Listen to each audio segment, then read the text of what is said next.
Happy Sunday, good morning. How y'all doing? Oh my god, it's early. I have an internal alarm clock that goes off around 3 a.m. every morning. So, here we are. Alright, guys. So, RB Dinar news overnight. Militiaman did one Saturday night. Would have been, again, I think he's on the West Coast, so his Saturday afternoon.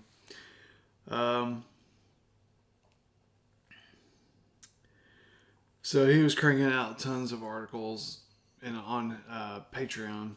And then, let's see, two of the biggest ones. For the first time ever, Iraq has been chosen to chair a group of, I'm assuming, 77 nations and China at the UN. It's funny how they worded that, 77 nations and China. So why is that important? Well, for the first time ever, Iraq is being chosen to do this.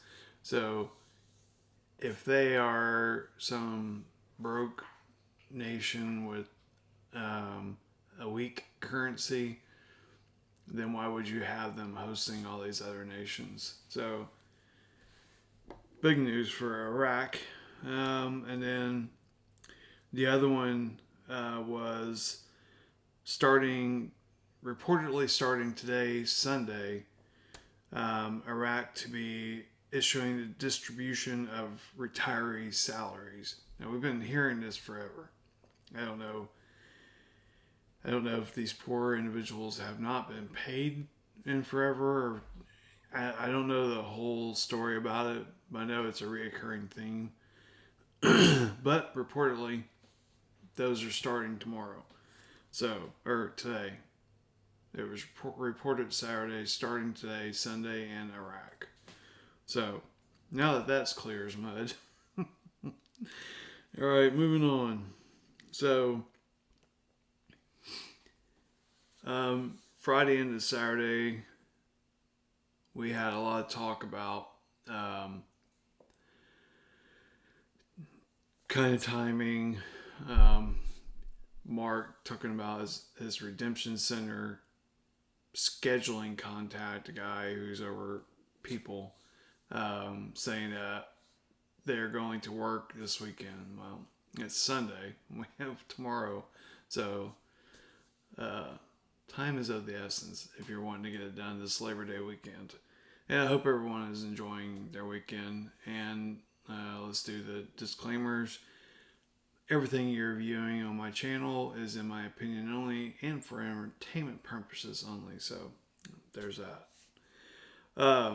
But with getting back to the Friday, Saturday news, they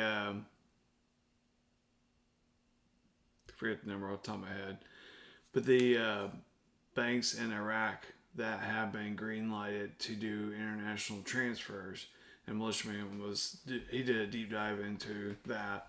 Then Mark kind of recapped it. So that when I was reading that and kind of mulling that over, it reminded me of a story from Frank about a month or so ago. And I did a video on it yesterday, but I'm going to recap it. So basically, Frank was narrating a conversation between Walking Stick, who is Frank's CBI contact, and then Walking Stick was talking to Aki, who is the president or the head of CBI Bank in Michigan. I believe it's in Dearborn, but I'm not 100%. And they were talking timing and everything because, of course, if you're the president of a bank, you're going to need to know when to expect this big influx of people wanting to exchange their currency, namely Iraqis who moved here after the Gulf Wars.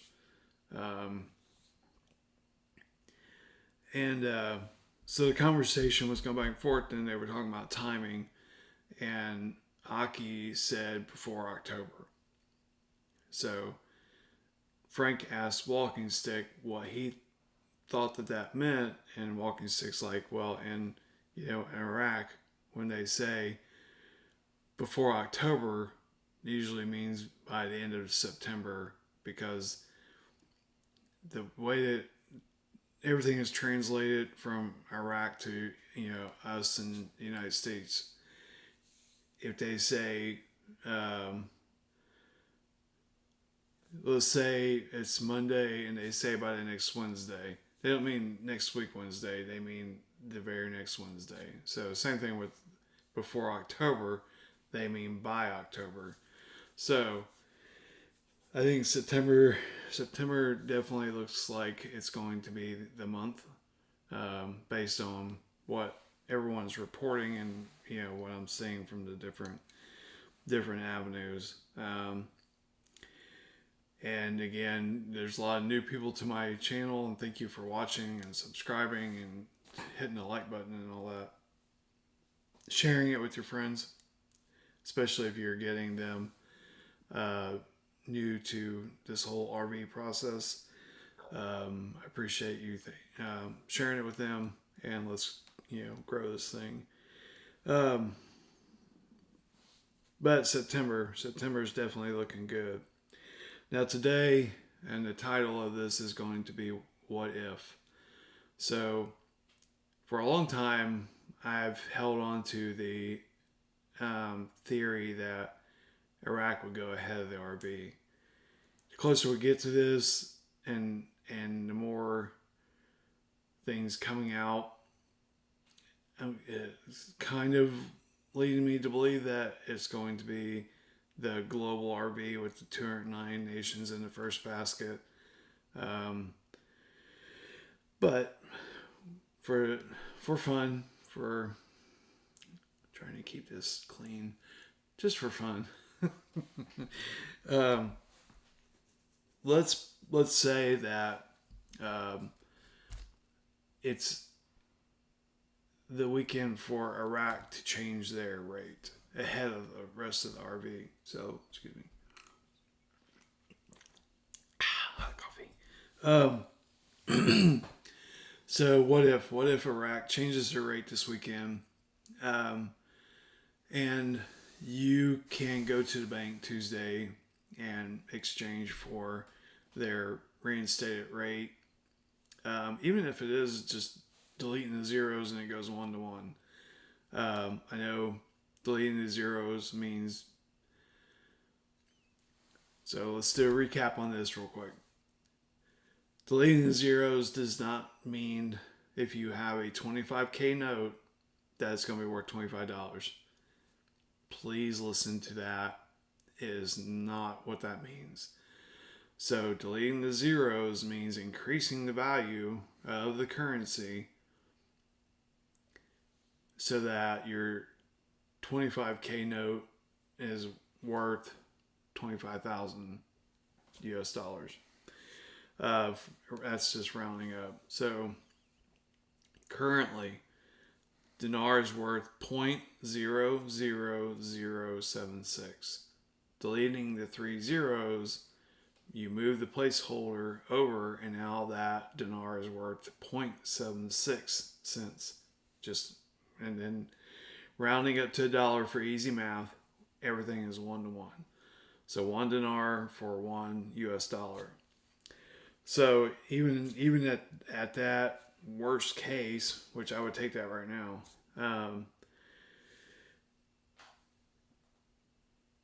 if you hold 1 million dinar, that is currently worth, you can buy 1 million dinar on the sites for $1,050 US. So all of a sudden, your $1,000 investment is worth $1 million. What are you going to do? So, do you have a plan? And then just remember, this is the whole what if scenario. If Iraq goes first, if they change their value first, whether it's just deleting 3 zeros and it's 1 to 1, or they reinstate their old rate of 322. I believe that they're going to adjust for their current natural resources, and their reinstated rate will be greater than 322, probably between 322, 340, 350, somewhere in there. Or they just rip the band-aid off and go straight to their capped rate. Whatever the scenario is. If Iraq goes first, ahead of the rest of the RV, do you have a plan in place to ride it out until the rest of the countries go? And then that kind of, the only caveat to the whole thing going is politics, American politics. So that's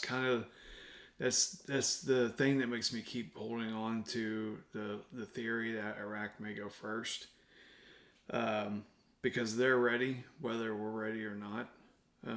So let's see. All right, so do you have a plan? Because if this scenario holds true and Tuesday you can go to the bank and exchange it for whatever the rate is, it's going to be paid out in fiat. And we know fiat is fiat, and it's very sketchy. So do you have a plan in place to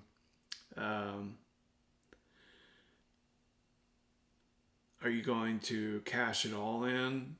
Depending on how much you hold. I know a lot of people have diversified their currencies and have bought the cheaper currencies, Dong, Bolivar, Zim notes, things like that, just because it's a lower barrier of entry, meaning it's cheap currency.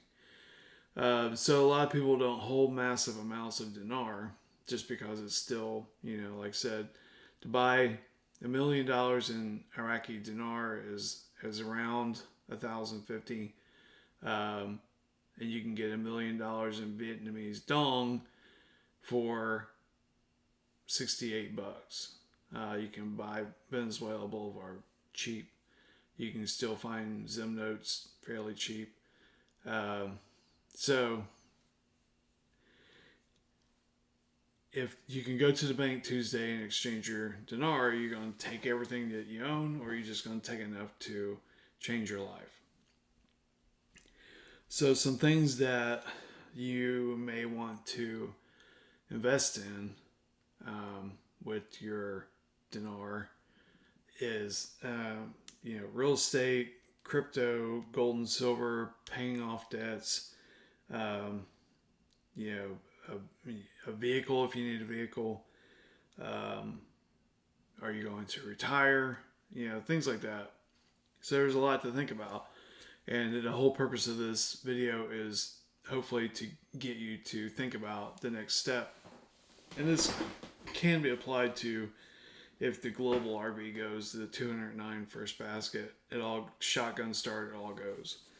You can still kind of, take this, what we're talking about today, and apply it to that scenario as well. So I do real estate, so I know a little bit about it. So if you're going to purchase, a home, especially our land, and it's more than, let's just say, $500,000 for argument's sake. So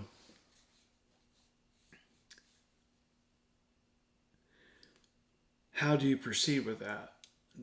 So if you are going to, especially if you're making a cash purchase, you have to have what's called a POF, proof of funds. So now the caveat to that, I ran into this a lot in real estate. Sold real estate in Florida, so handling multi-million-dollar beachfront estates, things like that. And I would run across this more times than not, that people would bring a bank statement, um, and there's way too much information on there that you should just be haphazardly handing to a real estate agent to turn into, with documents. So the way to protect yourself, and just the the way I would do it as an agent, is, if you are going to, for easy math, you're going to buy a piece of land that costs $1 million. Okay, so you're going to go to your bank, your financial institution, and you're going to say, I want to move free and clear $1 million into a new account, and set up some sort of uh, security on that you have to be contacted before any money moves out of that account. So there's your proof of funds account. And then so you always want to add a little extra for closing costs or anything that you have to pay like that. So, but your $1 million is covered. So that's your proof of funds account. And then you're going to research an agent, and with all the new NAR changes that are coming down, you have to be careful, because if you go to a buyer's agent right now, with all these changes with real estate, it's the Wild West almost, because buyer's agents are coming out with like all these documents that protect them at, if they're going to show you a home or represent you at a showing, then they have to know that they're going to get their commission. So they're coming up with documents, basically contracts, where you are in a contract with me as a buyer's agent, that if I show you a home and you move forward that purchase of that home, then you as the buyer have to pay my commission if it's not covered by the seller. So just be careful with all of that, because that can get very sticky very quick. Or you can go straight to the listing agent. And that's a whole nother, the real estate changes is a whole nother conspiracy video for another time. But in the quick and short answers is, I would probably just go straight to the listing agent, and then that eliminates all of that noise. So, so that's pretty much real estate. Get your proof of funds account set up. Add security to it that the funds cannot be transferred out of that account without you being contacted first. And then research your whatever you're going to buy. If it's land, if it's a home, if it's an investment, you want to buy a small apartment complex. Do your research. Don't purchase on emotion. That is how people get into places they wish they hadn't. Take the emotion out of it. research, and then make the wise decision. Take the emotion out of it. Crypto, I don't know enough about crypto to even tell you how to invest in crypto. Seek out someone who does know. XRP and XLM are gold and silverback, so that would be my ignorant go-to. But like I said, I'm not even a crypto novice, so seek out someone who knows. Investing in gold and silver and precious metals is definitely a very smart move. Sorry, my voice is not agreeing with me this morning.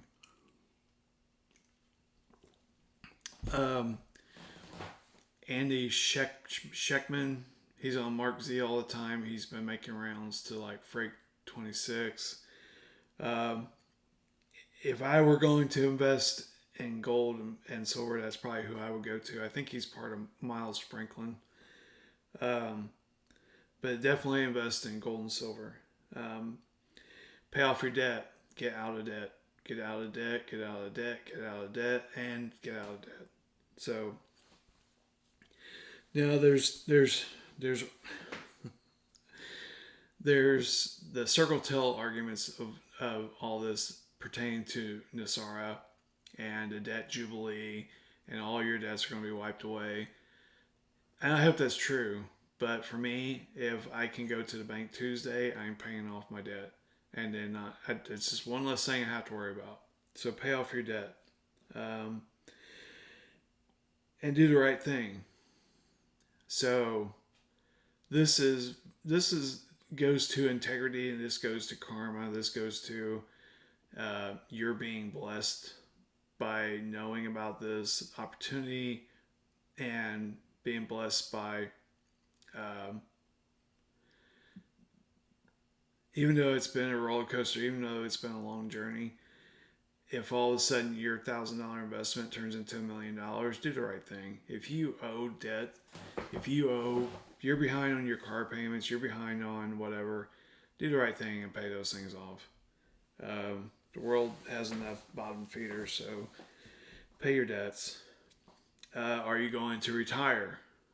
Do you have things in place to retire? And this again kind of goes back to I've talked in the past about getting on YouTube and look up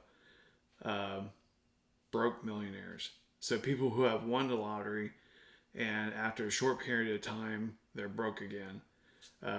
So definitely look into that. It's the things you see on TV as you're watching yourself. I got some spot on my thing. I think it's bleach.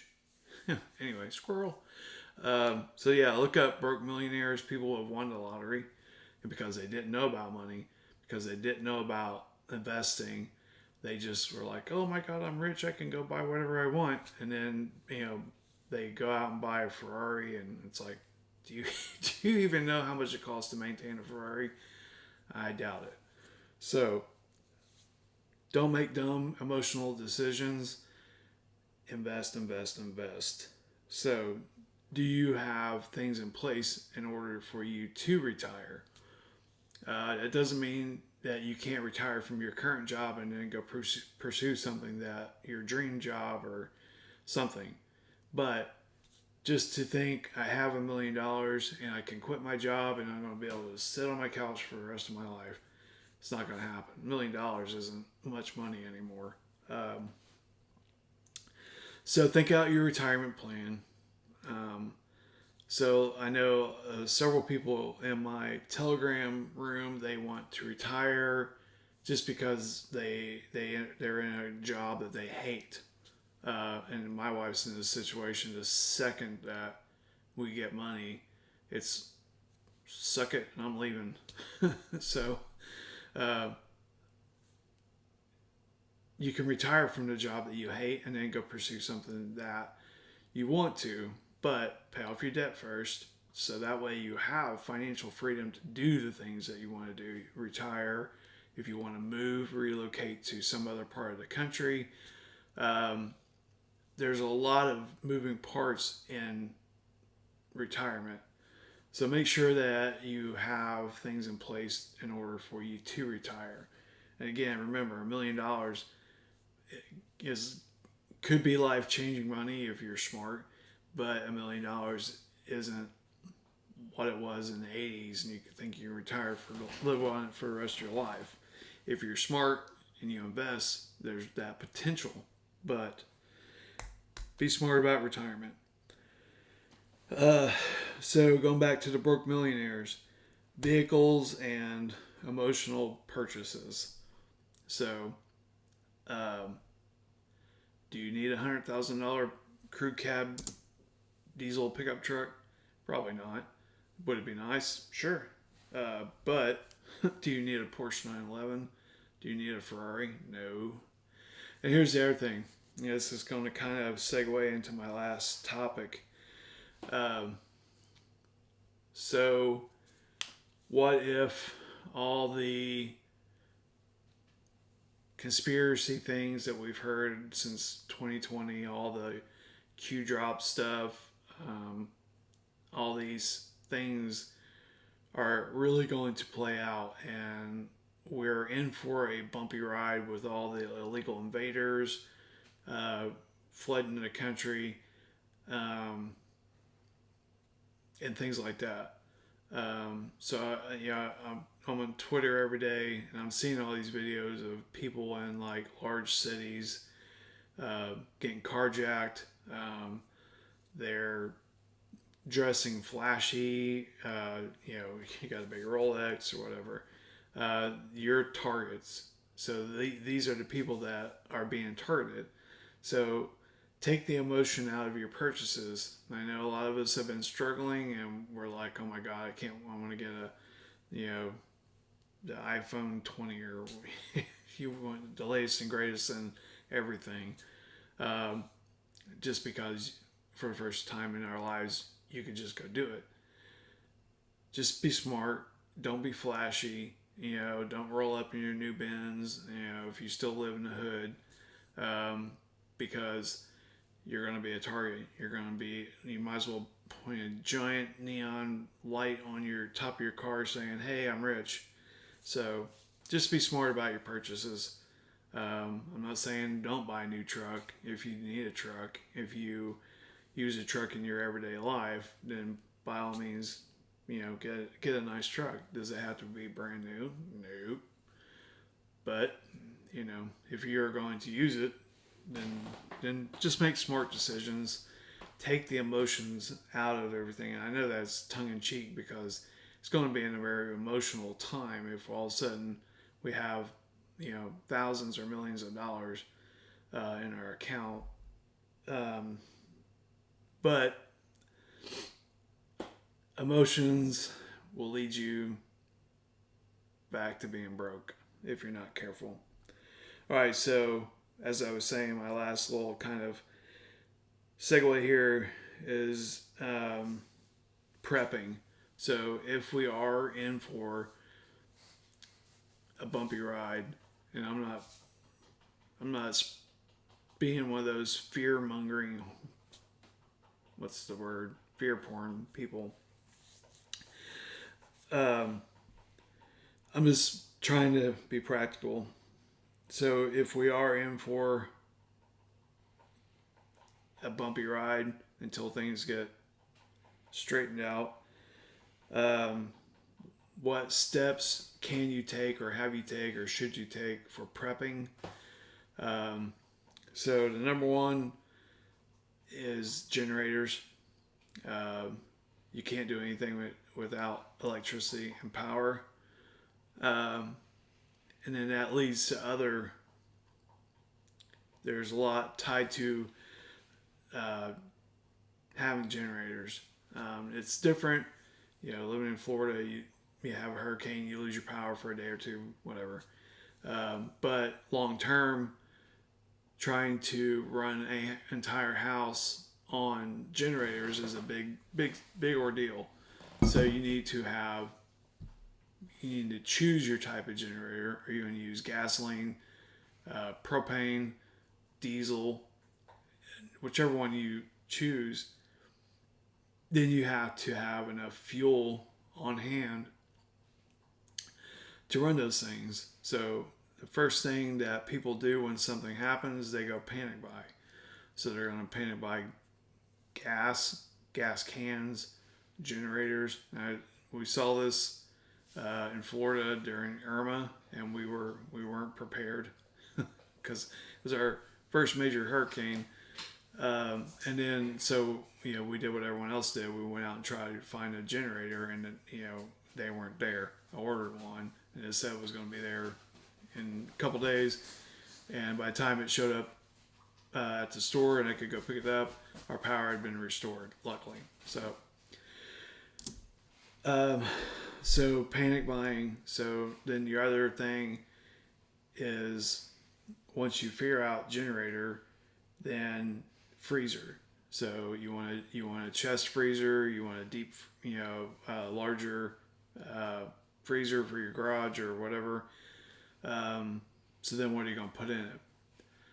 Stockpile hamburger, meat, because you can make several different meals from meat. You want to stockpile non-perishables in case you run out of gas or fuel for your generator. So rice, beans, things like that. And then,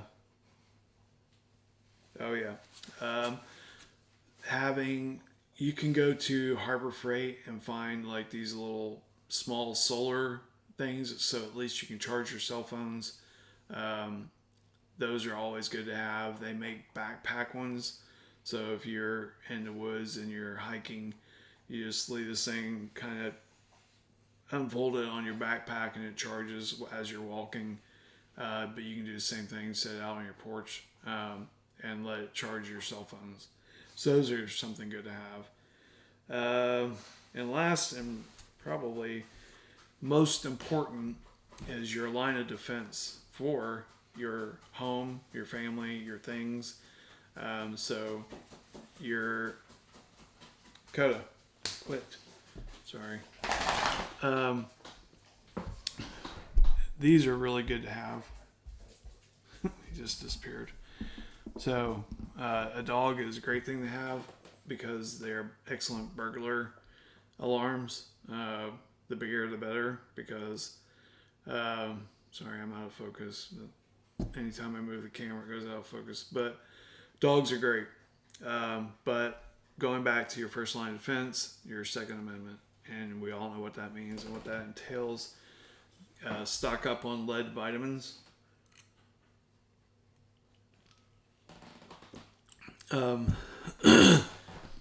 Pepper spray. If you're not into the Second Amendment, get some bear spray. They have a discharge mechanism, so it has a handle and a trigger, but it's a giant can of bear spray that will deter people. Trust me. So that's it in a nutshell. So just think, what if you can go to the bank Tuesday? And it certainly is looking like September is going to be our month, if nothing else, for Iraq. But hopefully it is the global RV and we can just wrap this baby up and move on. So, all right, guys, I hope you enjoyed this. Hope it was some practical help. I'm sorry I'm out of focus. But it's what you get when you buy Amazon's cheapest webcam. But anyway, that's all I got. So again, I hope this video was helpful. Please share it with your friends. Thank you for taking the time to watch it. And like, share, and subscribe. Do all those things. Hit that like button. I appreciate it. So until next time, we'll see you later. Enjoy your Sunday.